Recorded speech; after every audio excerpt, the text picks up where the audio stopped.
누구라고요? 오마이뉴스 아, 면함때 기억 못해서. 어제 토론에서 이준석 후보가 여성 실체부에 대한 폭력 비판 발언을 했고 정치권이랑 시민사회에서 대선 후보직 사퇴해야 한다, 의원직 제명해야 한다 촉구하는 목소리들이 계속 이어지고 있는데 대표님 이준석 후보 사퇴와 제명의 필요성에 대해서 어떻게 보시는지.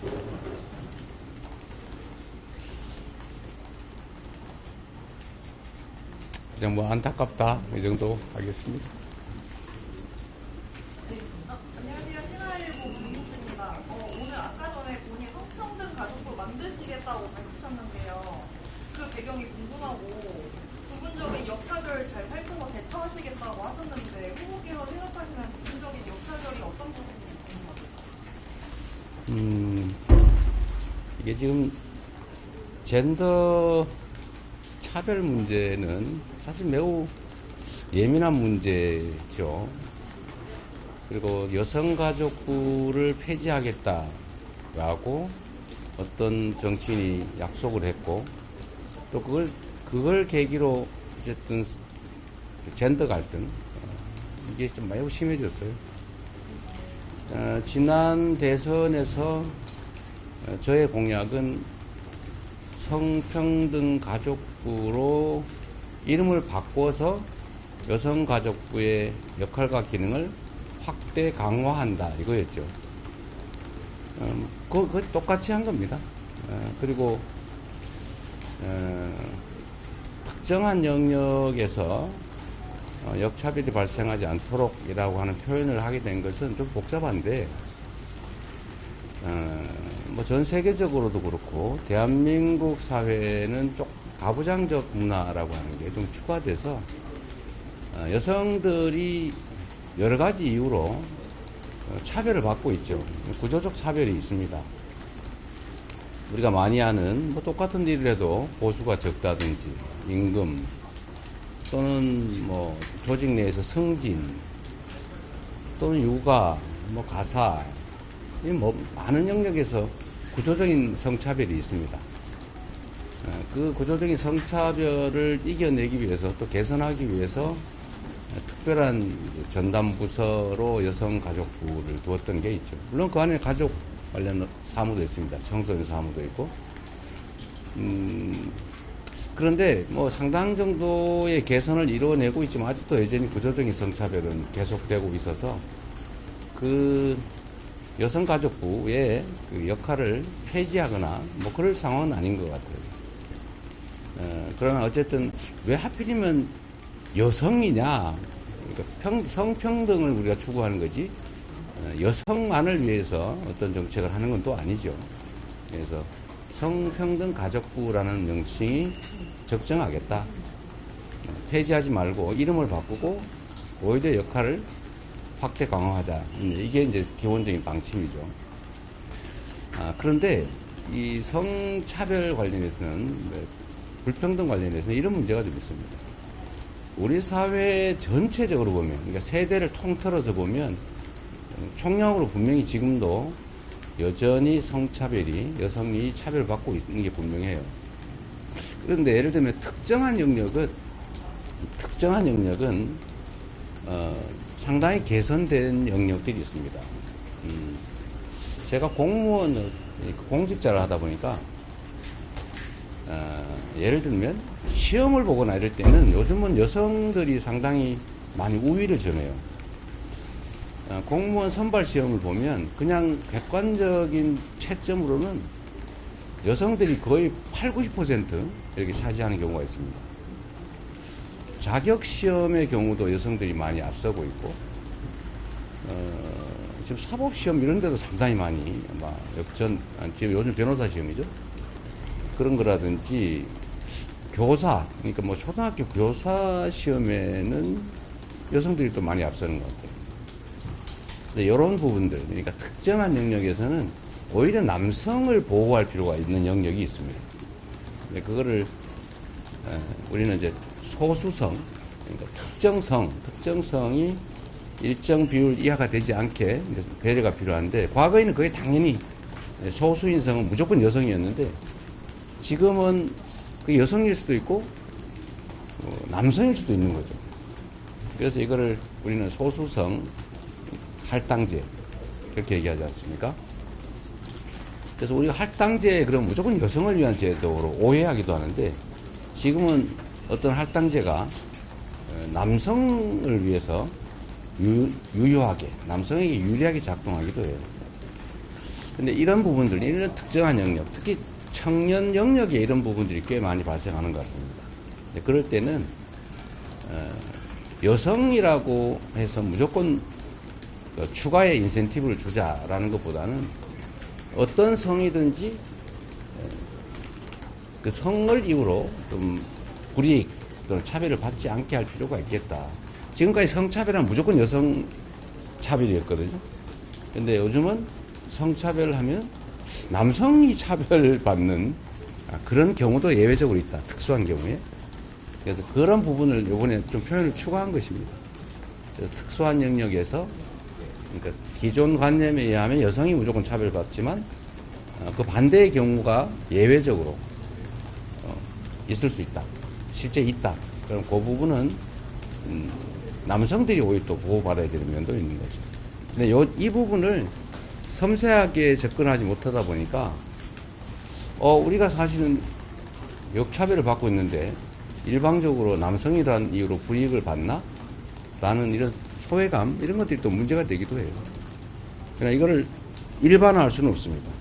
그러니까 우리 정책이란 그래서 일반적으로 접근하는 것도 있고 특수한 영역을 또 세분해서 세심하게 또 배려해야 될 필요도 있는 거죠. 제가 말하기도 참 어렵습니다. 혹시 말 한마디만 삐끗하면 큰일 날 수가 있기 때문에 여러분이 잘 정리해 주기 바랍니다. 오해 안 사게. 네. 네트로경제 소혜진입니다. 오늘 두대 시장 저격 공약 발표하셨는데 이게 거의 일상적인 내용이잖아요. 네. 이런 내용을 저번에 이번에도 다시 하게 된 계기가 무엇인지. 네, 그거는 이 청년 세대들에서 요구가 있었어요. 우리 캠프에 오창석이라는 그 젊은 우리 선대위에 들어와 있죠. 네. 그 선대위원이 제안한 것이기도 합니다. 뭐 관심도 많고. 근데 우리가 일상생활 속에서 참 화나는데 잘 개선되지 않는 것들이 있죠. 저는 제가 개인적으로 가졌던 문제점 의식은 어떤 게 있었냐면 앰뷸런스가 환자를 싣지 않고 빨래를 싣거나 아니면 비행기 시간 맞추느라고 응급차를 이용하는 경우가 있더라. 근데 이걸 일반 국민들도 알기 때문에 국민들이 앰뷸런스를 안 비켜줍니다. 저 또 빨래를 싣고 가는 거겠지? 근데 이 불신이 실제는 생명을 위협하죠. 이 작은 문제인데 사실 매우 큰 문제입니다.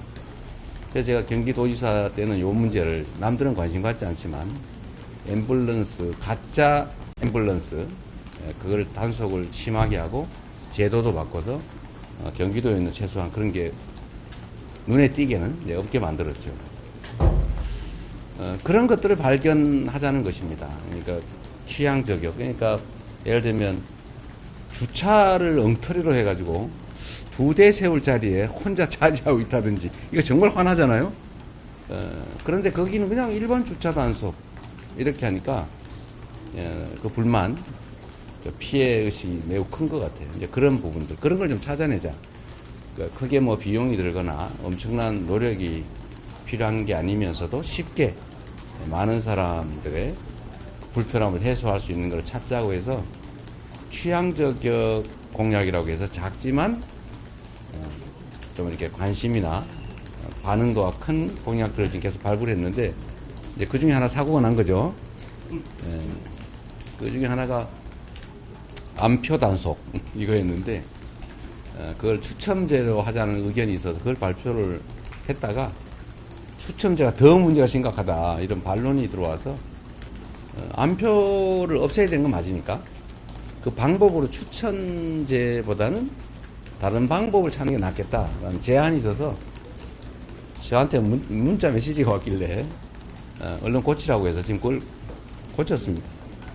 정책이라고 하는 게 뭐 우리가 만드는 게 100% 옳은 건 아니니까 또 국민들이 요구하시면 또 잘못이나 부족함이 있으면 또 시정하거나 채워 넣으면 되는 거죠. 그래서 제가 총알 같이 바꿨습니다.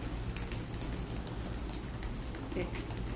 후보님 머니투데이 이승주입니다. 어제 그 이낙연 세밀의 민주당 상임고문이 김문수 후보 지지한다고 했고 오늘 양당이 만나서 윤석열 전 대통령과 이재명 후보의 경반청산이 시대정신이라고 말하면서 누가? 공동정부를 누가 그랬다고요? 그 세밀의 민주당이랑 국민의힘이 아, 오늘 네네. 만나서 공동정부와 뭐 개헌 같은 걸 공식 합의했는데요. 이런 점에 있어서 후보님 어떻게 생각하시는지 여쭙고 싶습니다. 뭐 그분들이야 저를 청산하고 싶겠지요. 근데 국민들의 시각에서는 과연 누가 청산되어야 될지를 충분히 판단하실 수 있을 겁니다. 더군다나 더불어민주당 당원이나 지지자분들은 좀 이해하기 어려울 겁니다. 어떻게 저런 판단과 결정을 할 수 있을까? 내란 세력과 연합한다는 거, 해괴하지 않습니까? 오늘 조금 전에 누가 기사 하나를 보내줬는데, 이명박, 박근혜 전 총리들이 김문수 후보와 같이 하기 때문에 위력적일 거다? 이런 기사가 어디 있었던 것 같아요. 제가 그거 보고 잠깐 좀 웃었는데, 그 국정농단 책임자, 부정부패로 대통령직을 국민들한테 쫓겨난 사람 아닙니까? 다들? 그분들 다 뭉쳐가지고, 그게 국민들에게 소구력이 있을까? 그러니까 국정농단 세력, 부정부패 세력, 그냥 박근혜, 이명박, 그 다음에 국가 반란 세력, 윤석열 팀, 이 세 팀이 모인 거 아니에요? 반란, 부패, 무능. 연합을 하면 새로운 세상이 만들어집니까? 라는 생각을 하게 될 것 같아요. 네, 저희 괜찮아요? 네 마지막 우리가 기자회견 다음 알겠습니다. 일부라도 해야 돼. 네. 향후 내각 구성 때 성별과 연령 분야 고려하겠다고 하셨는데 혹시 여성은 최소 몇 퍼센트 기용하겠다 이런 수치가 있으신지 제가 전 대통령 선거 때는 소수성, 그러니까 여성이든 남성이든 소수성이 30%를 넘게 하겠다. 이걸 이제 공개적으로 약속을 한 일이 있습니다. 문재인 정부도 그 약속을 했었죠. 근데 못 지켰죠. 제가 이번에는 그 약속을 못하는 이유가 못 지킬 것 같아요. 저는 듣기 좋지만 지킬 수 없는 공약은 하지 않는다가 명확한 원칙이어서 최소한 30%를 넘기기 위해서 노력하고 있습니다. 당이 모든 당직자든 공천이든 잘 안 돼요. 좀 안타깝게도. 제가 경기도에서는 여성 사무관은 최대한 과반수를 넘겨가지고 여성 비율을 제가 급속도로 끌어올려서 목표치보다는 훨씬 많이 여성 간부를 만들었죠. 근데 지금 만약에 저도 생각을 하는데 강요 수석 중에서 여성을 30% 이상 확보할 수 있을까 생각을 해봤는데 자신이 없어요. 제가 안 한다는 게 아니고 최대한 할 겁니다. 최대한 하는데 30%를 약속을 공개적으로 명시적으로 하기는 어렵고 30%를 넘기는 걸 목표로 최선을 다하려고 합니다. 네, 이거와 관련해서 여러분도 하나 기억해 주시면 좋겠는데 일부 언론들이 여전히 그런 악의적인 기사를 쓰더군요. 제가 성소수자를 30% 이상 그 강요 수석에 임명하려고 그런다고 그런 허위 주장을 우리 김문수 후보가 했던가 그러죠? 하고 그걸 일부에서 가짜 뉴스로 만들어 가지고 이재명이 성소수자를 30% 이상 강요 장관이죠. 장관 또는 대통령실 수석으로 임명하려고 그런다 이러고 있는데 그건 명백한 가짜 뉴스입니다. 제가 그때 소수성을 30% 이상 이렇게 말해야 되는데 순간적으로 성소수를 이렇게 말한 걸. 근데 제가 그 자리 생각보다 직후에 제가 이 표현상의 오류다 그래서 바로 시정을 하고 이제 조정을 했는데 여러분들은 다 아실 거예요. 근데 그 몇 년이 지났는데 이미 지금도 그 표현상의 오류, 이미 다 수정한 표현상의 오류를 가지고 가짜 뉴스를 만드는 그런 정치는 안 하면 좋겠어요. 최근에 그 경향이 점점 더 심해지고 있는데 뭔 말꼬투리를 잡아가지고 그걸 침소 공개한 다음에 하지도 않은 말을 한 걸로 치고 그걸 공격해요. 이걸 허수아비 전법이라고 하는데 허수아비를 만들어 놓고 막 공격하는 거죠. 아주 나쁜 행태입니다. 네. 네. 정말 좀 그냥 하시라고 하세요. 알겠습니다. 네. 한겨레 김채영 기자, 네. 오늘 공약집 발표하셨는데 구체적으로 구체적인 수치가 있기보다는 이제 방향성을 제시하셨고 또 일부 보도들도 보면 이게 재정이 막대하게 소요되는 것들이 많다라고 하셨는데 오늘 공약집 관련해서 공약들 관련해서 재정 확보 어떻게 하실 건지 좀 재정이 많이 소요되는 공약들은 제가 하지 말라고 해서 많이 뺐습니다. 예를 들면 기본소득 공약이나 이런 건 빠져 있겠죠.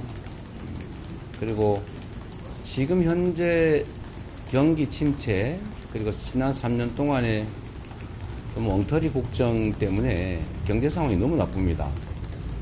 거기다가 이제 부자 감세를 너무 많이 하는 바람에 재정이 거의 아주 나쁘게 표현하면 거덜나다시피 바닥을 보이고 있어요. 상당 기간 동안 그게 개선될 가능성이 크지 않죠. 그런 상태에서 쉽게 지키지 못할 재정 지출이 과도하게 수반되는 공약을 대국민 약속을 하기가 어려워서 재정이 많이 소요되는 공약들은 아쉽지만 많이 뺐습니다. 우리 국민들께서 이해해 주실 거라고 생각합니다. 약속해놓고 안 지키는 것보다는 지키지 못할 약속 안 하는 게 더 낫다는 생각이고 우리 국민들께서는 그런 점들을 다 감안해 주시더라고요. 제가 선거를 치러본 경험이에요. 그리고 해야 될 일 중에서 수치를 명시적으로 하는 게 바람직하긴 한데 지금 말씀드린 것처럼 대개는 다 재정과 관련된 문제들이어서 뭐 재정이 문제가 안 되면 웬만한 건 다 할 수 있겠죠. 재정 문제는 제가 쉽게 어떻게 할 수 있는 방법이 마땅치 않아서 좀 구체적인 수치로 목표를 정하는 것도 제가 좀 웬만하면 좀 절제하자라고 제가 정책본부에 지시했습니다. 그래도 뭐 재정은 한 210조 정도를 추산한 것 같아요. 210조 정도의 가용 예산을 마련해야 되는데 5년간이니까 뭐 그렇게 어려울 것 같지는 않고 다만 그 내역은 일단은 조세 지출 조정이 좀 필요할 것 같습니다. 뭐 아시겠지만 조세 지출은 세금 낼 사람한테 세금을 안 받고 돌려주는 걸 말하죠. 세금 감면제도 이런 걸 말하죠. 이 감면제도가 너무 방만하게 운영된다. 일몰제도도 거의 일몰하지 않고 계속 유지하는 경향이 있다. 그래서 이 감면제도, 즉 조세 지출을 조정하면 상당 정도의 재원을 확보할 수 있을 것 같습니다. 두 번째는 재정 지출 조정을 좀 해야 돼요. 그런데 그게 과연 그렇게 여력이 있냐라는 반론들은 있는데 우리가 보통 고정경비라고 생각하는 것도 자세히 들여다보면 상당히 여지가 있습니다. 제가 뭐 가로등 예산 20% 깎아서 그걸로 교복 지원했던 것도 말씀드렸지만 국가 예산도 비슷한 면이 있죠. 그래서 재정 지출 구조 조정을 좀 해야 되겠다. 지출을 줄이는 것. 그 두 번째 그 안에서는 선후 경중을 좀 따져서 급하지 않은 것, 좀 효율성이 떨어지는 것, 새로운 정책에 비해서 효과가 크지 않은 것, 이런 것들을 좀 조정을 할 생각이에요. 세 번째로는 지금 탈세라고 하는 뭐 그런 영역이 꽤 여력이 있어 보입니다. 그래서 이런 세금 체납이나 뭐 이런 것들을 좀 정리하면 어느 정도 여력이 생길 수 있을 것 같아요. 그래서 일단 이렇게 하고 크게는 어쨌든 예산을 효율성 높은 영역에 우선 집중 투자해서 성장을 빨리 회복하는 게 가장 큰 것 같고, 성장이 예를 들면 2%라고 하면 재정 증가분은 2%가 아니에요. 몇 배로 이렇게 늘어나기 때문에 성장에 집중하면 국가 세원 기반이 좀 비례적이지 않고, 그건 뭐라 그럽니까? 이렇게 몇 배 이렇게 늘어날 수 있다. 그럼 몇 년 정도 지나면 가용 예산이 많이 늘어날 것 같아요. 그러면 좀 일할 수 있는 여지가 생기지 않을까 생각합니다. 지금은 우리 국민들께서도 너무 상황이 안 좋다.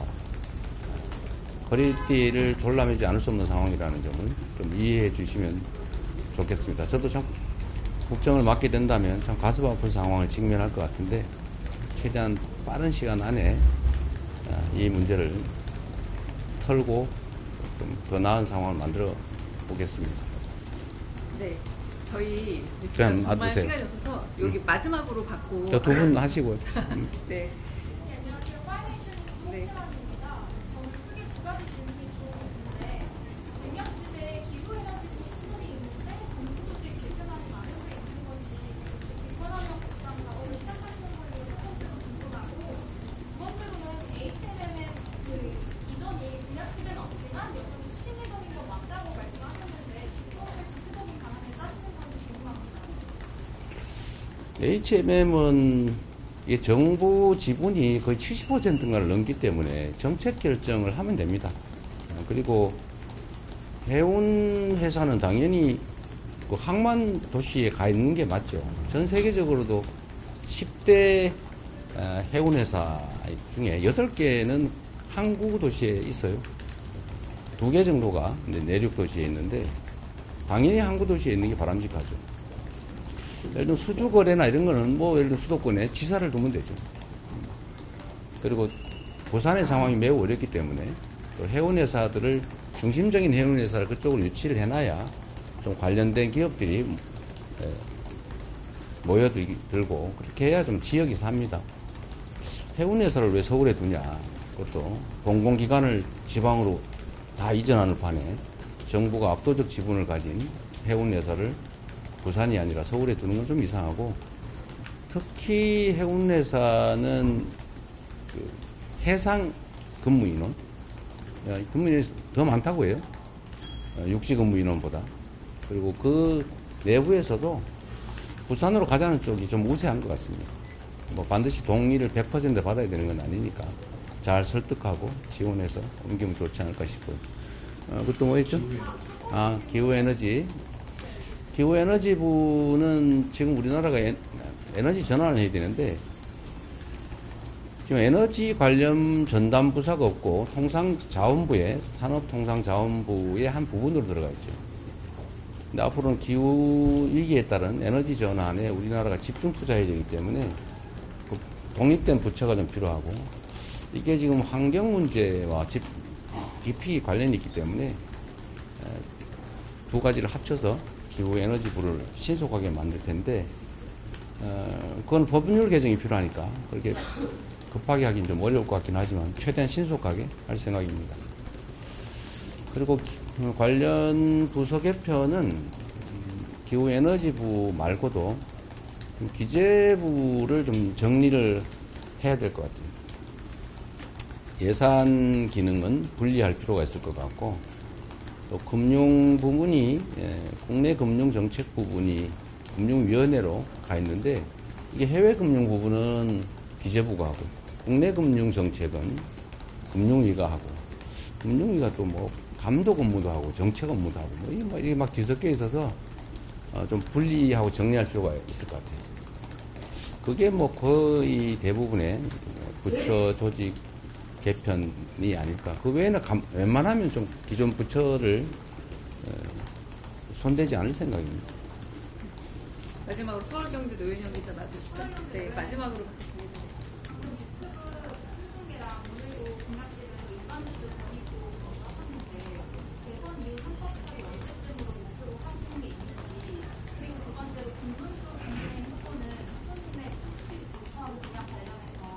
기업 복제는 아까 복제다 이렇게 계속 하시는데 그런 생각이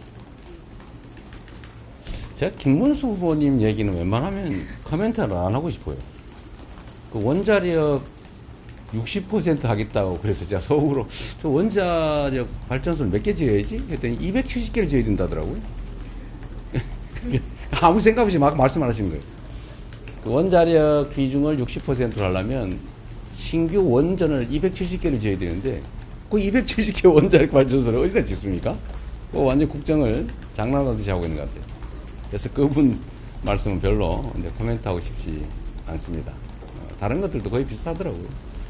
어제 핵 문제도, 핵무장 문제도 본인이 분명히 여기저기 다니면서 핵무장 해야 된다고 했거든요. 근데 어제는 또 뭐 한다는 말인지 안 한다는 말인지 알 수가 없고, 공약집에는 핵무장과는 좀 다른 핵 잠재력 확보 또 이렇게 얘기를 해요. 그거 완전히 다른 거거든. 그래서 이게 뭘 하자는 건지 알 수가 없어요. 뭔 얘기 하다가. 상법 개정안. 그래서 상법 개정은 또 똑같습니다. 상법 개정은 원래 국민의힘이 먼저 주장했던 거예요. 물론 우리도 주장을 했으니까 거기 맞춰서. 그러나 그 상대가 약간 소극적 태도를 보이길래 거부권 행사 안 하도록 좀 세지 않게, 약하게 이제 상법 개정을 한 겁니다. 근데 거부권을 행사해버렸잖아요. 우리 대한민국 경제가 살아나려면 자본주의 시장 경제의 심장이라고 할 수 있는 자본시장, 그 중에서도 주식시장이 살아야 돼요. 주식시장이 지금처럼 불공정 거래 대명사가 돼가지고 주가가 다른 나라에 비해서 뭐 3분의 1, 이 정도밖에 안 가는데, 이러면 자본 조달도 어렵잖아요. 국민들은 투자할 데가 없잖아요. 투자할 데가 없으니까 부동산이 다 매달리고, 부동산 시장이 폭발하고. 그래서 대한민국 경제가 완전히 뒤틀어진 원인이 이 자본시장 왜곡에 있는데, 특히 증권시장 왜곡에 있는데, 이걸 빨리 바로 잡아야 경제가 정상적으로 흘러갈 수가 있습니다. 저는 이 국민의힘이 상법 개정 반대하고, 뭐 언제나 하자 그랬다가 또 나중에는 반대하고, 거부권 행사하고, 비난하고, 이런 걸 보면 국정에 대해서 기본적 소양이 있나? 적인 전문가들도 없나? 그런 생각이 들 때가 많습니다. 우리 국민들께서 잘 가려봐 주시고 6월 3일은 대한민국의 운명이 결정되는 날이라는 생각을 꼭 해주시기 바랍니다. 내란 세력이 다시 귀환할 수도 있습니다. 제가 어제 토론을 해보니까 김문수 후보는 여전히 윤석열 내란 수계와 단절을 말하지 못해요. 거기에 매달려 있거나 깊이 연루 또는 연결되어 있는 것 같습니다. 그런 걸 보면 결국 김문수 후보는 윤석열의 아바타, 윤석열 아바타 아니냐. 김문수의 당선을 통해서 내란 수계 윤석열, 상황 윤석열이 귀환하려고 한다, 복귀하려고 한다, 이 생각이 들었습니다. 우리 국민들께서도 이번 대선의 의미를 내란 극복의 계기, 우리가 무너진 국가 경제, 민생, 평화, 외교를 다시 복원하는 중요한 계기라는 생각을 꼭 해주시고, 계엄군이 가지고 국회를 침탈하려 했던 M16 자동 소총 총탄보다 우리 국민들 한 분 한 분이 가진 투표가 훨씬 더 강하다는 그 사실을 꼭 증명해 주시기 바랍니다.